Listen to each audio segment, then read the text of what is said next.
Christina, welcome to Soundwave TV. We're here with Rob Zombie, backstage at his Melbourne Festival Hall show. How are you going, Rob?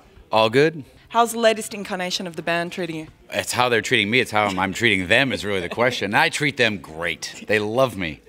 Right? Right. Louder, Matt. You treat us really well. See? How has this been unique, this particular combination of souls? We don't usually have a drummer that plays 2 shows a night when we only play 1, so that's different. That's a unique twist on it all. Do you have any pre-show rituals? We probably do. We do everything exactly the same every time, so I guess we do, but we don't know what they are. Yeah. I don't know. Every night's different. We like to make every show different because, you know, the one thing we don't, I mean, even though sometimes the set list is the same, it's very boring to go out there and just play it by the numbers. So you really, you know, you go out there and you vibe out the crowd that night, the situation. You know, like the other night at Soundwave, none of our stuff worked, but then it kind of turned into a really fun show because nothing was working. So you just kind of go with that. You know, that becomes the show that everybody remembers the best because nothing worked. I don't know. So we kind of, that's how we just roll, you know. How do you kind of see your relationship with Australia? The first time I came here was 1995, I think, and I remember the exact day because it was the day of the O.J. Simpson verdict, and now we're back. Why did it take you so long to come back? I don't know. Time just sort of slipped away. You know, I mean, I'd started. You know, White Zombie fell apart. Then with the new band, we started touring the world, and then that band fell apart. And then I took a break and made movies, and we're just sort of getting it back together. It seems ridiculous that it took so long, but you know, now we're touring everywhere all the time, so it's all good. Are you guys going to make another record once the film is all wrapped up? Or? Yeah, probably will. We've already started talking about it, but you know, once this touring's done, the film will pretty much eat up all my time, so it probably wouldn't be till early next year. What's happening with your next film? Well, I'll get on that when I get home. I started a little bit of pre-production before I left for this tour, just some location scouting and stuff, and I'll go back and finish that up.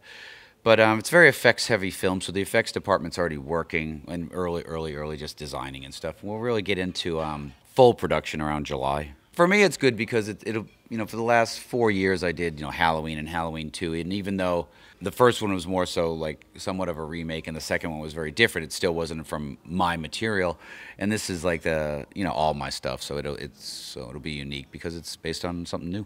Well, obviously it's not a personal story, it's Salem witch trials, but is there sort of personal threads through it, or? Well, I mean, it's all the films I do is personal in a certain sense because I base everything in the film, you know, on things that I've experience, you know, the characters, the people, the things they say, the things they do. It's all stuff that's around me a lot of times. But, you know, I grew up in Massachusetts, so, you know, the Salem witch trials was sort of something that was always around. You know, even when we were little kids, we'd go to the Salem Witch Museum and do these things for school field trips. So it's always been something that's been kind of just always there. So. Got it in your blood.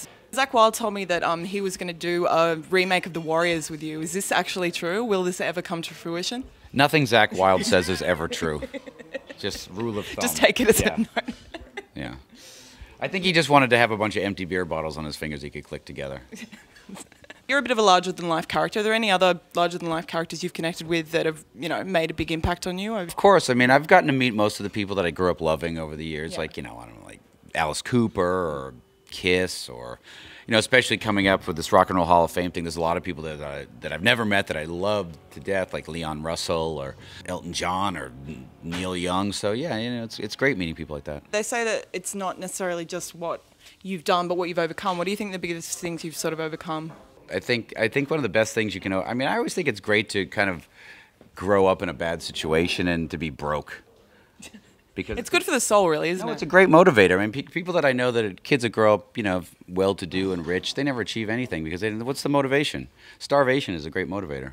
Did you grow up in a sort of carnival atmosphere? Is that true when you were a kid? Yeah, when I was a little kid, that was sort of like the business that like all my family did. My parents did it somewhat, not as much, but the rest of the family did. We would do it on and off. But that was like in the 70s. We stopped doing that. Like I think the last time we did it, I remember it was like right around the time Kiss Love Gun came out because I remember I'd bought a Kiss Love Gun poster. And so whatever that was, 78.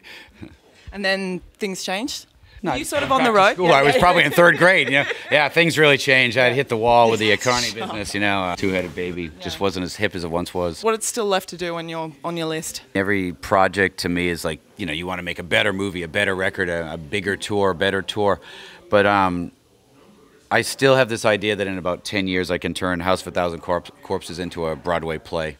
That would be pretty awesome. Yeah, I mean, people think I'm kidding, but I'm not, because if you think of the stuff that's on Broadway now, it's like, Spider-Man, or, Monty Python and the Holy Grail, or The Addams Family, or Hairspray, which Hairspray seems cheesy, but if you go back to the John Waters movie, like the original inspiration. John Waters is amazing. Yeah, so it's like that's the stuff that's going to take over. I don't think anyone wants to see, Oklahoma anymore, really. Well, there's talk that American Psycho will hit Broadway as well. Maybe, yeah. I mean, that's where the material is going to come from, weird sources. Yeah. And I always thought House of a Thousand Corpses was just, it was always very much like Rocky Horror meets like Chainsaw Massacre, so it would work as like a ridiculous musical. Would you perform in it? No. Directing? Yeah. I would just oversee it, but Broadway's a whole nother bag. Because I have some friends that are Broadway directors. They've done like Beauty and the Beast and like huge stuff, and it's amazing how the way time changes things. Like music that everyone thinks is sort of unlistenable, suddenly 10 years later you hear it on TV commercials. It's like how everything. What was once underground becomes so commercial as time goes on, because what happens is, the kids that are at your shows that grow up and they become the ad executives in 20 years that are running these agencies, and they go, this is the music I like. So suddenly, you're buying a car to the tune of Sepultura or something. Is it kind of weird for you? Or? No, I mean, that's just the way it is. I mean, it's weird. It was weird. It's the nature of the game.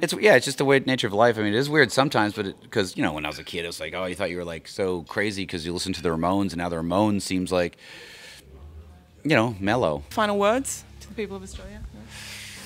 No. We'll be back. And it's only going to take us 13 years this time. How did you guys meet? Well, we actually met several times before I was in the band. Yeah? I don't actually remember. I was a big white zombie. How funny.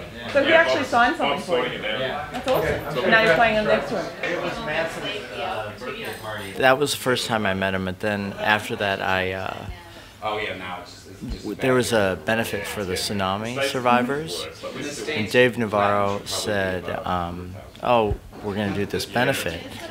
And those are always kind of a mess, so I said, well, who's playing? They said, well, No Doubt, Linkin Park, and all these people, and Dave said, Rob Zombie. And I said, well, I'd love to do it if I get to play with Rob. So luckily, I got a chance to play with Rob, and we just hit it off, and it was great. So that was like the real first time we really met. Connected sort of thing. Yeah, connected. Yeah, and it was great, And then after that, I said, hey, if you need a guitar player, just keep me in mind. And he said, well, I might do Ozfest. And he said, oh, that's 6 weeks, but don't get comfortable, But 6 weeks turned into 6 years, so it's been great. Awesome. So are you looking forward to kind of heading back into the studio maybe next year or something? Oh, I love it. I love, touring and being in the studio. It's a blast. It's the best gig I've ever had, being with Zombie. Being on tour, playing in front of thousands of people, having people, cheering and having a great time, and being with your friends on tour too. Yeah. I mean, it's awesome. There's not one bad thing about it. Do you have any sort of rituals before you go on stage, or Always have the guitar in my hand. a bit of a compulsion? Yeah, it is. Oh, it's a big time compulsion. Well, how old were you when you first picked one up? 7 years old. Seriously? Yeah, 7. Did you know then? Yes, and I was so driven towards it that my hand is little, and I would just play all the time, and my hand actually grew larger than this hand because it stretched so much. Wow. So when I was little, I would just stretch, and it stretched here. You've actually evolved to play guitar. Yeah.